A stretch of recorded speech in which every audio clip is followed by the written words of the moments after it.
প্রিয় দর্শক, আয়ন টিভির পর্দায় আমি অ্যান্ড্রু মধু আপনাদের সকলকে আবারও স্বাগত জানাই dream home with engineer Saduk Alam অনুষ্ঠানে। আপনারা যে যেখান থেকে আমাদের অনুষ্ঠান দেখছেন সবাই আশা করি সুস্থ আছেন। এই শুভকামনায় আমাদের আজকে অনুষ্ঠান শুরু করতে যাচ্ছি। বসবাসের জন্য একটা বাড়ি প্রয়োজন, এটা একটা বেসিক নিড আমরা জানি, এবং প্রপার্টি বিভিন্ন ক্ষেত্রে আমরা ব্যবহার করে থাকি ব্যবসায়িক ক্ষেত্রে। সেই বসবাসের যোগ্য বাড়ি এবং সেই প্রপার্টি বিভিন্ন রিলেটেড বিষয় নিয়ে আমরা এই অনুষ্ঠানে আলোচনা করে থাকি, আপনাদের তথ্য দিয়ে থাকি। আশা করি আপনারা আমাদের সাথেই থাকবেন এবং অনুষ্ঠানের মাঝে যদি মনে করেন যে প্রপার্টি রিলেটেড কোনো বিষয় আপনারা জানতে চান, কোনো সমস্যার ব্যাপারে যদি আপনার মধ্যে কোনো প্রশ্ন থাকে, অবশ্যই সেটের নিচে যে নম্বর আছে আমাদের, সেই নম্বরে ফোন করলে আমরা যথাসাধ্য চেষ্টা করব সেই প্রশ্নের উত্তর দেওয়ার জন্য। অনুষ্ঠানেতে আমরা চলে যাই। আপনারা জানেন যে বরাবরের মতন আমাদের অনুষ্ঠানে সেই সকল প্রশ্নের উত্তর এবং সেই ইনফরমেশন দেওয়ার জন্য আমাদের সাথে সবসময় উপস্থিত থাকেন এই কমিউনিটির একজন স্বনামধন্য প্রকৌশলী ইঞ্জিনিয়ার সাদুক আলম সাহেব। ওনাকে আমি অনুষ্ঠানে স্বাগত জানাই। আপনাকে ধন্যবাদ। প্রিয় দর্শক, আমরা অনেক প্রশ্ন পেয়ে থাকি এবং আমার সমস্যার কথা আমরা শুনে থাকি। আজকে একটা সেই প্রশ্ন দিয়ে আমরা অনুষ্ঠান শুরু করতে যাচ্ছি। প্রশ্নটা হলো যে আমাদের যেখানে বসবাস করছি তার পাশে একজন নতুন নেইবার এসছে এবং সে কোনো নোটিশ ছাড়া বা অবগতি না করে তারা একটা বড় একটা কাজ শুরু করে দিয়েছে। সেই মুহূর্তে সে কী করতে পারে, এরকম অনেক প্রশ্ন আসছে।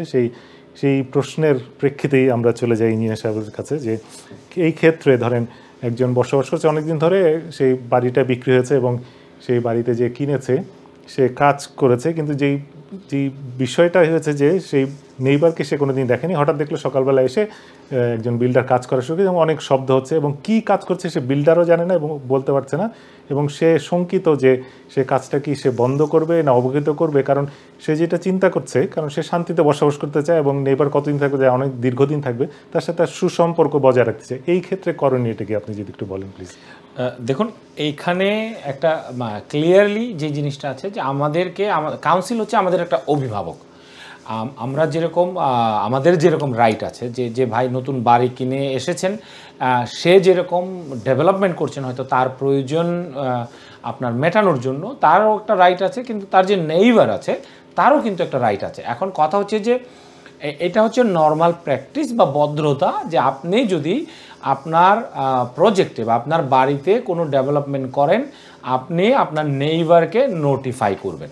এখন এখানে অনেকেরই আমি এই প্রশ্নটা একটু মানে দীর্ঘায়িত করব উত্তরটা, কারণ হচ্ছে অনেকেই আমরা মনে করি যে আমার পারমিটেড ডেভেলপমেন্ট রাইট আছে এই বলে আমি অনেক কিছু করতে পারবো, আমার নেইবারকে আমার পাত্তা দেওয়ার কোনো প্রয়োজন নেই। আসলে কথাটা কিন্তু আপনার ওইভাবে না। কারণ হচ্ছে আপনি বা আপনারা যখন কোনো কিছু করবেন, আপনার নেইবারকে যদি আপনি আপনার ইনফর্ম না করেন, নেইবারের যে রাইটগুলো আছে, আপনি পার্টি ওয়ালে যদি কোনো কিছু করতে হয়, উইদিন 2 মিটার বাউন্ডারিতে যদি কোনো কিছু করতে হয়, আপনাকে কিন্তু ব্রিটিশ আইন বলছে আপনাকে পার্টি ওয়াল এগ্রিমেন্ট করতে হবে। তার পার্টি ওয়াল এগ্রিমেন্টটা আসলে প্রশ্নটা করতে যাচ্ছে, পার্টি ওয়াল এগ্রিমেন্ট করতে হবে, এটা কি যে ডেভেলপমেন্ট করছে তার উদ্যোগ নিয়ে করতে হবে, না যে নেইবার যে করছে তার করতে হবে, না যে ভুক্তভোগী তাকে করতে হবে? দেখুন, যে ডেভেলপমেন্টটা করছেন তার করতে হবে। এটা হচ্ছে আইন বলে দিচ্ছে যে আপনি যদি উইদিন 2 মিটার অফ বাউন্ডারি বা আপনার পার্টি ওয়ালে আপনি যেই ওয়ালটা শেয়ার করছেন, বা আপনার যদি ডিটাচ হাউস হয় বা বাংলো হয়, তারপরও উইদিন 2 মিটার আপনার নেইবার থেকে 2 মিটারের মধ্যে যদি আপনি কোনো কাজ করেন, কোনো ডিগিং করেন, কোনো স্থাপনা তৈরি করেন, এতে আপনাকে আপনার নেইবারের পারমিশন নিতে হবে অথবা পার্টি ওয়াল এগ্রিমেন্ট করতে হবে। তো এর মূলত যে কারণটা হচ্ছে যে আপনি বা আপনারা যারাই আপনারা ডেভেলপমেন্টটা করবেন, আপনার ডেভেলপমেন্ট দ্বারা যাতে করে কোনোভাবেই আপনার নেইবারের কোনো ক্ষতি না হয়, এবং যদি ক্ষতি হয় বা যদি কোনো কারণে অ্যাক্সিডেন্ট হয়, তার লাইবিলিটি সম্পূর্ণ যে বাড়ির ডেভেলপমেন্ট করছে তাকে নিতে হবে। এটাই হচ্ছে ব্রিটেনের আইন। এখন আমাদের যে ভাই প্রশ্নটা করেছেন, এইরকম কিন্তু অসংখ্য প্রশ্ন আমাদের কাছে সবসময় আসে। আমি সমস্ত বাঙালি ভাই বোনদের জন্য বলছি যে আপনার নেইবার যদি আপনাকে না জানিয়ে কোনো কনস্ট্রাকশন করে, আপনি বা আপনার অনুমতি ছাড়া আপনার পার্টি ওয়ালে কোনো কাজ করে, আপনি কাউন্সিলের দ্বারস্থ হতে পারেন বা আইনের দ্বারস্থ হতে পারেন। এখন ভাইয়ের কথা হচ্ছে যে আমি তো যে বাড়িটা ক্রয় করে এসেছে তার সাথে আমি ভালোভাবে চলতে চাই। অবশ্যই আমরা সবাই চাই আমাদের নেইবারের সাথে ভালো সম্পর্ক হোক, কিন্তু এক্ষেত্রে যে ভাই প্রশ্নটা করেছেন তার নেইবার তার সাথে যোগাযোগ করে নাই, সে অলরেডি কন্ট্রাক্টর পাঠিয়েছে বা বিল্ডার পাঠিয়েছে, সে বিল্ডার কাজ করছে উইদাউট নোটিসে। আসলে আপনার পক্ষ থেকে আপনি যত ভদ্রতা দেখাচ্ছেন, আপনার নেইবার কিন্তু সম্পূর্ণ বিপরীত আপনার ক্ষেত্রে বিপরীত। এই ক্ষেত্রে আমি মনে করি অবশ্যই আপনার সেই বাড়ির যে মালিক তার সাথে কথা বলা দরকার। যদি সে আসলে কথায় রাজি না হয় বা আপনার সাথে কোনো রেসপন্স না করে, অবশ্যই আপনি কাউন্সিলকে জানাতে পারেন, কাউন্সিলের হেলথ অ্যান্ড সেফটি ডিপার্টমেন্টকে জানাতে পারেন। আপনার যদি মনে হয় যে আপনার যে নেইবারের যেই কন্ট্রাক্টর কাজ করছে তারা সেফলি কনস্ট্রাকশনটা করছে না, আপনি হেলথ অ্যান্ড সেফটি এক্সিকিউটিভ HSE-কে ইনফর্ম করতে পারেন। আর যদি আপনার বাউন্ডারি নিয়ে আপনি যদি মনে হয় যে সে আপনার দিকে চলে আসছে বা কিছু করছে, সেই ক্ষেত্রে আপনি আপনার সিভিল ম্যাটারে আপনার কোনো সলিসিটরের সাথেও কথা বলতে পারেন। কিন্তু আমার সাজেশন হচ্ছে যুক্ত করতে চাই, আপনার আলোচনা একটু যুক্ত করতে চাই, কারণ প্রশ্নটা একটু স্পেসিফিক করেছে তো। কারণ সে সকালে উঠে দেখে যে কাজ শুরু হয়ে গিয়েছে ওই প্রপার্টিতে এবং সে কন্ট্রাক্টরের সাথে যোগাযোগ করার চেষ্টা করছে। একটু ল্যাঙ্গুয়েজও ব্যারিয়ার আছে, সেও বুঝাতে পারছে না, সেও বুঝতে পারছে না, এবং সে ওই প্রপার্টির যে মালিক তার কোনো কন্ট্যাক্টও সে জোগাড় করতে পারছে না। এই ক্ষেত্রে তার কি করা উচিত? দেখুন, এই ক্ষেত্রে অবশ্যই তাকে কাউন্সিলে ইনফর্ম করতে হবে এবং যে ডেভেলপমেন্টটা হচ্ছে সেই ডেভেলপমেন্টের হয় ভিডিও নয় পিকচার এগুলো সহ কাউন্সিলে যোগাযোগ করতে হবে। যদি কোনো কারণে কাউন্সিল তার সাথে রেসপন্স না করে, health and safety executive say risky মনে করছে তার ফ্যামিলির জন্য, আর রিস্ক মনে হচ্ছে তার প্রপার্টির জন্য রিস্ক মনে হচ্ছে, অবশ্যই সেই কন্ট্রাক্টরের ইন্স্যুরেন্স তার কাছে চাইতে হবে। এই কন্ট্রাক্টর যদি ইন্স্যুরেন্স দিতে রাজি না হয় তাহলে তাকে পুলিশে কল করতে পারেন বা ওনার যে সলিসিটর আছে সলিসিটর যে লিখতে পারেন। এখন কথা হচ্ছে যে বাড়িটা ক্রয় করে আসছে সে হয়তো এই দেশে নাও থাকতে পারে, বাট আমাদের অ্যাজ এ গুড নেইবার হিসেবে যতটুকু করা দরকার তাকে নোটিফাই করা, তার সাথে যোগাযোগ করার চেষ্টা করা। যদি সে যোগাযোগ না করে সেই ক্ষেত্রে আমি মনে করি পুলিশের দ্বারস্থ হতে পারে। আর সবচেয়ে বড় হচ্ছে আমাদের সবার গার্জিয়ান হচ্ছে কাউন্সিলে ফোন করে সেই কনস্ট্রাকশনটা স্টপ করা বা তাদের মোর ইনফরমেশন নেওয়া, আমি মনে করি এটা খুবই প্রয়োজন। ধন্যবাদ। একটা প্রশ্নই বারবার থেকে যাচ্ছি, কারণ আমরা মানে জাতিগত আমরা একটু শান্তিপ্রিয়, মানে কনফ্লিক্টটা সে যেতে চাচ্ছে না, এটা রিজলভ করার কি অন্য কোনো উপায় আছে কিনা, এটা হলো একটা তার প্রশ্ন ছিল। সেকেন্ড প্রশ্নটা ছিল যে পার্টি ওয়াল এগ্রিমেন্ট, এটা একটা কস্ট একটা ইনভলভ, এখন সে তার নেইবারকে এটা করতে রাজি হবে কিনা, সেই ক্ষেত্রে সে কি করবে? দেখুন, আইন বলছে যে আপনি যদি কিছু করতে হয় আপনাকে অবশ্যই করতে হবে। এখন আপনি যে কনস্ট্রাকশন কাজ করছেন এটাও তো এক্সপেন্সিভ। আপনি আপনার কাজের দ্বারা, এটাই হচ্ছে ব্রিটেন, আপনি আপনার কাজের দ্বারা আমার কোনো ক্ষতি করতে পারবেন না, বা আপনি আপনার কাজটাকে এমনভাবে করতে হবে যাতে আপনি আমাকে বিশ্বাস দিতে হবে যে ভাই আমি আমার কাজ দ্বারা তোমার যদি ক্ষতি হয় তার লায়াবিলিটি নেব। এখন এইটা যদি expensive then you don't do your development. এখানে ব্রিটেনে কোনো মানুষের, হয় বাঙালি, হয় ইন্ডিয়ান, হয় পাকিস্তানি, হয় ইংলিশ, যে কোনো মানুষ, no one have a right, যে আপনার কারোই এই অধিকার নাই যে আপনি আপনার বাড়িতে যা ইচ্ছা করবেন, কিন্তু আপনার যা ইচ্ছের জন্য আপনার যে প্রতিবেশী তার ক্ষতি হবে, এটা আসলে এই দেশে সম্ভব না। যে নেইবার এই কাজটা করেছে আমি জানি না সে মানে তার ব্যাকগ্রাউন্ড কি, কিছু মেবি ল্যাক অফ নলেজ, আর বটম লাইনে যদি বলি ডিসরেসপেক্টফুল, এটা সম্পূর্ণ ডিসরেসপেক্টফুল। এইরকম বিহেভিয়ার আসলে টলারেট করা উচিত না। আমি হলে এরকম বিহেভিয়ার কোনো সময় টলারেট করতাম না। ধন্যবাদ। সেই একই প্রশ্নের প্রেক্ষিতে আমরা যদি একটু পজিটিভ দিকে একটু আলোচনা করতে চাই, যে ধরেন আমি কোনো ডেভেলপমেন্ট করতে যাচ্ছি এবং আমি ওই নেইবারের সাথে কোনো ঝামেলা করতে যাচ্ছি না এবং সম্পর্ক ঠিক মতন করতে যাচ্ছি, শুরু করার আগে বা প্রসেসগুলো যদি আমাদের একটু বলেন। দেখুন, আপনি একটা ডেভেলপমেন্ট করতে চান, আপনি আপনার নেইবারের সাথে কোনো প্রবলেম চান না, তাহলে আপনাকে আপনার যে কনসালটেন্ট থাকবে, আপনার যে আর্কিটেক্ট থাকবে, এটা হচ্ছে তাদের নৈতিক দায়িত্ব, তাদের প্রফেশনাল রেসপন্সিবিলিটির মধ্যে এটা পড়ে আপনাকে অ্যাডভাইস করা যে ভাই আপনি যেই লফট কনভার্সন করতে যাচ্ছেন, আপনার পাশের যেই ভদ্রলোক আছে তার বাসায় প্রবলেম হতে পারে বা নাও হতে পারে, কিন্তু আপনাকে তার সাথে একটা মানে চুক্তি করতে হবে, নট নেসেসারি সলিসিটারের কাছে গিয়ে লয়ারের কাছে গিয়ে এক্সপেন্সিভ চুক্তি করতে হবে। আপনি একটা নর্মাল চুক্তিও করতে পারেন, এটা it can B A verbal as well, but আপনাকে অবশ্যই তার সাথে যেতে হবে এবং বলতে হবে, তাকে নেইবারকে সেই সুযোগটা দিতে হবে যে ভাই আমি তো কাজটা করতে চাচ্ছি, তুমি কি চাও। নেইবার যদি বলে যে পার্টি ওয়াল এগ্রিমেন্ট করতে হবে, তাহলে করতে হবে। এখন আপনি যেই সার্ভেয়ার ইউজ করবেন, নেইবার কিন্তু ওই সার্ভেয়ার চুজ নাও করতে পারে। ব্রিটেনের আইন তাকে সেই অধিকার দিচ্ছে যে যেই সার্ভেয়ার আপনি ইউজ করছেন সে অন্য কোনো সার্ভেয়ারও ইউজ করতে পারে, এবং দুইজন সার্ভেয়ারের পেমেন্ট কিন্তু আপনাকে করতে হবে, কারণ ডেভেলপমেন্টটা আপনার প্রয়োজনে করছেন এবং আপনাকেই এর আসলে দায়ভার এবং যে পয়সা আছে এটা পে করতে হবে। ধন্যবাদ। আলোচনার প্রেক্ষিতে আমরা একটা টার্মস আমরা বারবার লক্ষ্য করছি, আপনি বলছেন পার্টি ওয়াল এগ্রিমেন্ট করতে হবে যদি আমরা যদি কোনো ওয়াল শেয়ার করি অথবা 2 মিনিটের মধ্যে কোনো ডেভেলপমেন্ট করি, এইটার একটা কস্টের রেঞ্জ কিরকম হতে পারে আমাদের যদি দর্শকদের একটু ধারণা দেন। দেখুন, পার্টি ওয়াল এগ্রিমেন্ট আপনার 700-800 থেকে 1200-1500 পাউন্ড পর্যন্ত হতে পারে, ডিপেন্ডস অন আপনি কিভাবে এবং আপনার মানে ডেপথ অফ আপনার কাজের আইটেম কি করতে হবে, এটা ডিপেন্ড করছে হচ্ছে আপনার যে সার্ভেয়ার আসবে বা ওই কোম্পানি কত বড় এবং তাদের যে প্রসিডিওর আছে। বাট নর্মালি আপনার 700 থেকে আপনার 1500 পাউন্ড হচ্ছে স্ট্যান্ডার্ড, কিছু কিছু ক্ষেত্রে 400-500 পাউন্ড বেশি হতে পারে। বাট একই লোক যদি আপনি এবং আপনার নেইবারের কাজটা করে, নেইবার যদি তার উপরে ট্রাস্ট রাখে, সেক্ষেত্রে হয়তো আরও 400-500 পাউন্ড বেশি হতে পারে। বাট অন্যথায় নেইবার যাকে চুজ করবে সেও কিন্তু 1000 থেকে 1500 বা 700 থেকে 1500 পাউন্ড আপনার চার্জ করতে পারে। তার মানে হচ্ছে যে আপনারা যখন কোনো ডেভেলপমেন্টের কথা চিন্তা করবেন, তখন আপনাদেরকে একটা বাজেট রাখতে হবে 2 থেকে 3000 পাউন্ড আপনার লিগ্যাল বাউন্ডারির মধ্যে থেকে, এবং এটার যে অ্যাসুরেন্স দেওয়া আপনার নেইবারকে যে আমি যা করছি তার কারণে অ্যাক্সিডেন্টালি যদি কোনো ক্ষতি হয় আমি সেই ক্ষতিপূরণ দিব, বা তোমার যেই ক্ষতিটা হয়েছে এটা আমি আবার আগের মতো করে দেব। যেই জিনিসটা হচ্ছে যে তার ওয়ালে একটা ফাটল আসতে পারে, তার ফাউন্ডেশনে কোনো প্রবলেম হতে পারে।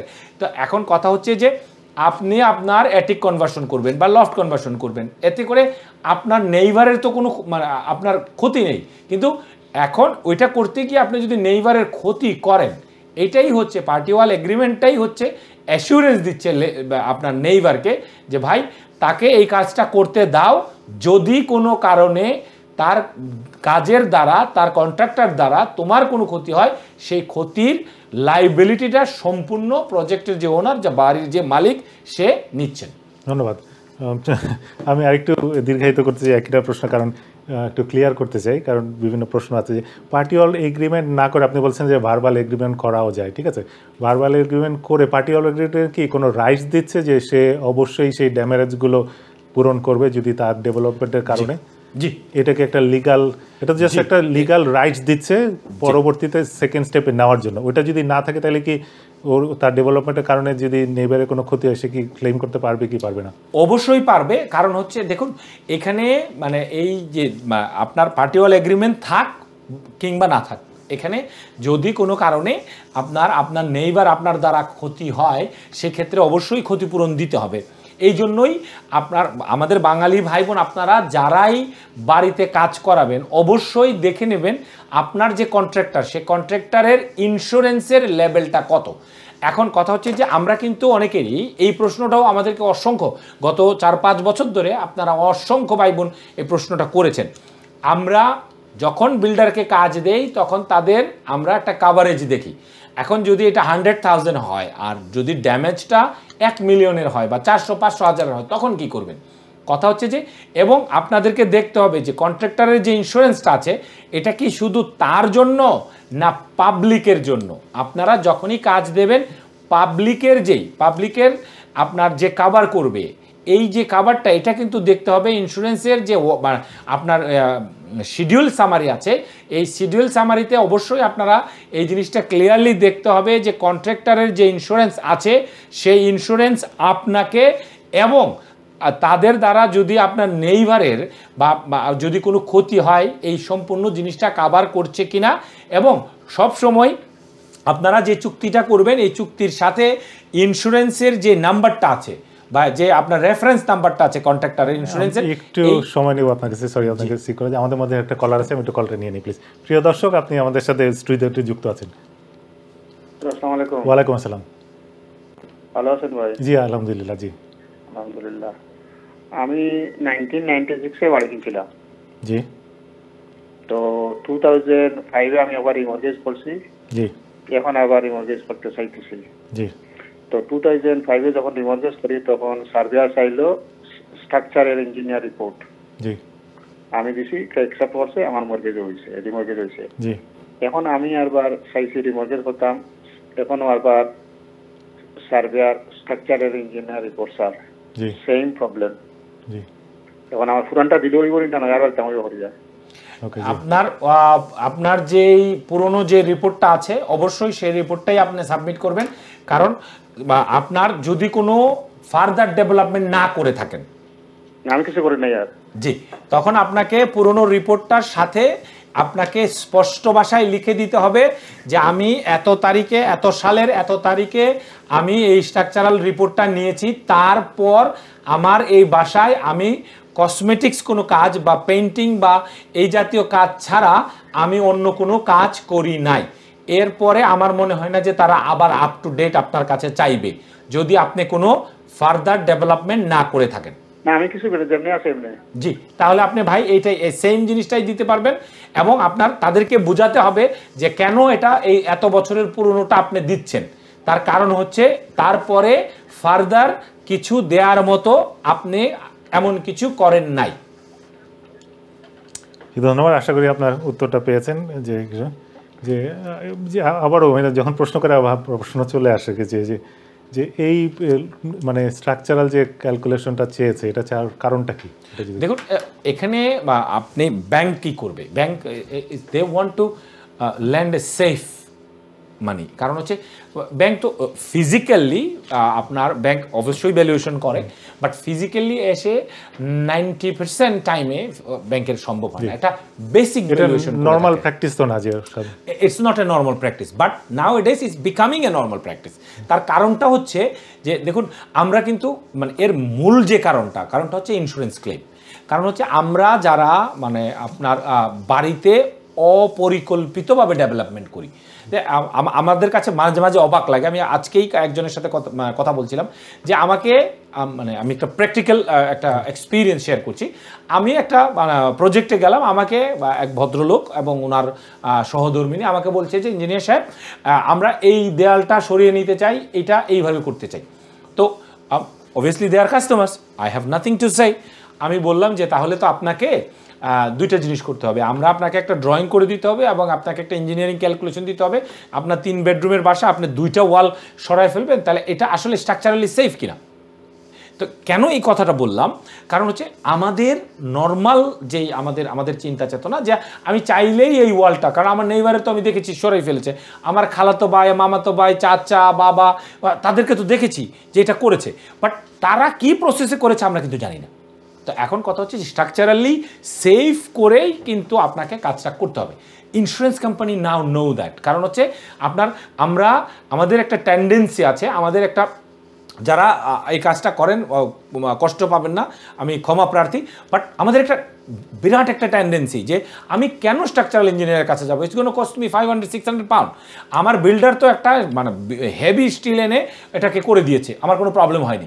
বাট যদি হয়, বিল্ডার তো আসলে জানে না, there is experience builder who knows more than us, but তারা কি আসলে স্যাটিসফাই করতে পারবে যে আসলে এখানে যে লোড ক্যালকুলেশন আছে এটা রাইট? পারবে না। কিন্তু মানে আমরা কিন্তু পারবো, আই নট সেইং আমি পারবো, বাট যারা ইঞ্জিনিয়ার আছেন তারা কিন্তু পারবে। এখন কথা হচ্ছে যে for a insurance company so many of the claim came যে আমরা এই কাজটা করি এই জন্যই, এবং তারা যদি ফিজিক্যালি আসে তখন যদি আনইউজুয়াল কিছু দেখে, then they look for a structural calculation বা রিপোর্ট। এর মূলত যে কারণটা হচ্ছে যে দেখুন, আপনি 25% দিচ্ছেন, 15% দিচ্ছেন, 10% দিচ্ছেন, বাকি টাকাটা আসলো কোথা থেকে? ব্যাংক। সো আপনার যেই 10, 15, 25%, ব্যাংকের তো 75%। Bank is more worried than you. ব্যাংকের ইন্স্যুরেন্স আছে, সব আছে। আমরা কিন্তু আরেকটা জিনিস হচ্ছে যে আমরা যখনই কারো কাছে পরামর্শ নিতে যাই, আমরা আসলে ম্যাক্সিমাম ক্ষেত্রে ফ্রেন্ডস, ফ্যামিলি বা ক্লোজ মানুষের কাছ থেকে পরামর্শ নেই। বাট ওই যে মানুষটা, আপনি যদি আমার কাছে মেডিকেলের কোনো পরামর্শ চান, can I give you? No, কারণ আমি তো জানিই না কিছু, ডাক্তারের কিছুই আমি জানি না। But if you come to me for a building related problem, আমি আপনাকে বলতে পারবো। তো এখন আমার আমার ফ্যামিলিতে কয়টা ডাক্তার আছে বা কয়টা ইঞ্জিনিয়ার আছে, কয়টা মর্গেজ অ্যাডভাইজার আছে, তো আমি যদি এখন আমার যে নেইবার আছে, আমার যে ফ্রেন্ড সার্কেল আছে, তাদেরকে যদি অ্যাডভাইস দেওয়া শুরু করি, আমরা স্বভাবতই মানুষকে বোঝানোর চেষ্টা করি আমরা অনেক কিছু জানি, but reality what we know. Practical একটা যে প্রশ্ন চলে আসছে যে ধরেন একটা নিউলি স্ট্রাকচার ভিলেজ এবং সেম ডিজাইনে করা সেম দুইটা প্রপার্টি আছে, can be the same structural report or it can be different? প্রত্যেকটা প্রপার্টি আলাদা আলাদা, ইট ক্যান বি 100% ডিফারেন্ট। এই জিনিসটাই বলতে চাচ্ছি যে যদিও একই হয়, প্রত্যেকটার জিনিস আলাদা হতে পারে। এই কারণে আর একটা জিনিস পরিষ্কার হতে যায় যে ভাই প্রশ্ন করেছে যে উনি যেহেতু যদি কোনো মডিফিকেশন করেন নাই, তাহলে উনি সুন্দরভাবে লিখে দিলেই হবে যে কোনো কিছু হয়নি, পুরানটা জমা দিতে পারবে। এটার জন্য কোনো প্রফেশনাল বা কারো লাগবে না। এটুকু জি, থ্যাংক ইউ। আরেকটা যেটা বলছে যে একটা তো নকশা থাকে, ধরেন বাড়িটা যেভাবে মূল, এটা কি কোথাও রক্ষিত থাকে যে মূল নকশা থেকে আমি বলে দিলাম করি নাই, কিন্তু ওটা কোনটার সাথে এটাকে বেসিস করে দেখবে যে আমি করি নাই কিন্তু আগে একটা, এরকম কোনো জায়গায় আছে কিনা, ডাটাবেজ আছে কিনা? ব্রিটিশ মানে আপনার হাউজিং এ বা রেকর্ড কিপিং এ এই জিনিসটা এখন পর্যন্ত মানে 100% বাড়ির নেই। কিন্তু আপনি যদি ল্যান্ড রেজিস্ট্রিতে যান, একটা বেসিক ড্রয়িং থাকে, জাস্ট আপনার 4টা দেয়াল দেওয়া থাকে, আপনার বাউন্ডারি, বাড়ির বাউন্ডারিটা একটা রেড বাউন্ডারি দেওয়া থাকে, বাট এখন পর্যন্ত নেই বা 100% বাড়ির নেই। কিন্তু এখন যে মজার যে ব্যাপারটা হচ্ছে যে আপনি যত নিউ বিল্ড দেখবেন, সব জায়গায় কিন্তু আপনাকে একটা ড্রয়িং দিয়ে দিবে, একটা ফাইল দিয়ে দিবে, বা যারাই রিসেন্টলি আই মিন 5-7 ইয়ার্স বা 15 সালের পর থেকে অনেক মানুষই কিন্তু যারা ইভেন রিফার্বিশমেন্ট করছেন, তাদের কিন্তু কন্ট্রাক্টরের কাছ থেকে আপনার একটা ডকুমেন্ট চাচ্ছেন, যেটা হচ্ছে যে কমপ্লিট ফাইল। এতে আপনার প্লাম্বিং ড্রয়িং, ইলেকট্রিক্যাল ড্রয়িং সহ সমস্ত সার্ভিসেসগুলোর একটা ড্রয়িং থাকে, বাড়িটার ড্রয়িং থাকে, এবং এর মধ্যে কোন কোন জায়গায়, ধরুন আপনার ওয়াটার কানেকশনের স্টপ মানে যে বাল্বটা, এটা কোথায় আছে, গ্যাসের স্টপ বাল্বটা কোথায় আছে, এবং মেইন ইলেকট্রিসিটির মেইন যে সুইচটা, কোনো কারণে যদি আপনার বাড়িতে প্রবলেম হয়, আপনি কোনোভাবেই ধরুন একটা প্লাম্বিংয়ের একটা লিকেজ হচ্ছে, আপনি কোনোভাবেই আপনি এটাকে স্টপ করাতে পারছেন না, বাট আপনি যদি জানেন যে আপনার বাড়ির মেইন সাপ্লাইটা কোথায়, এটা যদি বন্ধ করে দেন, আপনার ড্যামেজের যে পার্সেন্টেজ এটা কিন্তু কমে যাবে। আপনার বাড়িতে একটা অনাকাঙ্ক্ষিতভাবে ইলেকট্রিসিটির ফল্ট হচ্ছে, আপনি যদি জানেন মেইন যে ইলেকট্রিক সুইচটা কোথায় আছে, তখন কিন্তু আপনি আপনার যে ক্ষতির যে পরিমাণটা, এটাকে কিন্তু সেভ করতে পারবেন। এখন বাঙালি ভাই বোন যারা আমাদের এই অনুষ্ঠানটা দেখেন, আয়ন পরিবারের পক্ষ থেকে আমরা এটা চেষ্টা করি প্রত্যেক সপ্তাহে করার জন্য। আপনারা যখনই কোনো কাজ করবেন, অবশ্যই আপনারা আপনার যে কন্ট্রাক্টর, আপনার যে বিল্ডার, তাদেরকে বলবেন আপনাকে যাতে ওয়ার্কিং ড্রয়িং দেয়, এবং আপনাকে জানে প্রজেক্ট ক্লোজারের একটা ফাইল দেয়, যাতে করে আপনি কখনো যদি বাড়িটা বিক্রি করেন, আপনার যে নতুন আপনার বাড়ির যে মালিক হবে, সে যাতে কষ্ট না করে।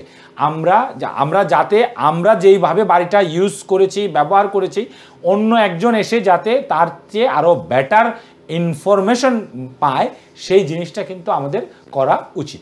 ধন্যবাদ। আপনার আলোচনা থেকে বারবার প্রশ্ন চলে আসছে, আর আমি আপনাকে আরেকটা বিষয় জানতে চাই। আপনি যে সার্ভিসেসগুলো বলেছেন, এবং এটার প্রত্যেকটা সার্ভিসের একটা মেইন পয়েন্ট থাকে, যেখান থেকে আমরা কোনো কিছু সমস্যা হলে আমরা জিনিসটা বন্ধ করে দিতে হবে। পানির লাইনের একটা মেইন স্টপ কর, অথবা গ্যাসের একটা মেইন একটা মিটার, এবং যদি ইলেকট্রিকের কোথায় আছে আর কি।